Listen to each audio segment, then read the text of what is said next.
He vuelto al pueblo a visitar a los abuelos. 40 años han caído implacables sobre esta aldea. La soledad se pasea por las calles a sus anchas. Burgasé, mi querido pueblo, hoy solo eres silencio. Míralo, rodeado de zarzas que han encarcelado toda una forma de vida.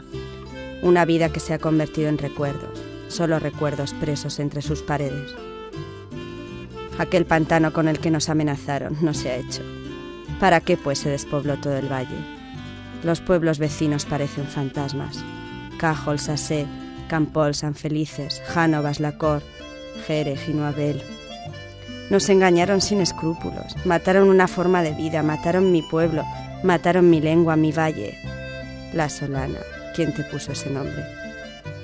Hace unos años leí en los periódicos que unos jóvenes intentaron vivir en el valle, recuperar alguna casa, los huertos. Ni a ellos les dejaron, hubo serios enfrentamientos. ¿A quién le interesa tanto desatino? Papá renunció a todo esto pensando en nuestro bien, obligado, pero sé que a los dos les costó muchas lágrimas.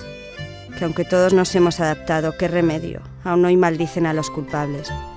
Yo nunca olvidaré el día que nos marchamos de aquí. Cómo me dolió dejar a los abuelos muertos, tan solos. Ellos sí que tomaron una decisión sabia. No quisieron irse y se quedaron en su tierra, juntos, descansando. Prefirieron morir con orgullo que marcharse humillados y vencidos. Después de unos años los comprendí, pero desde mi madurez aún sigo preguntándome, ¿para qué tanto daño? ¿Para qué está sin razón? Y aún no encuentro la respuesta.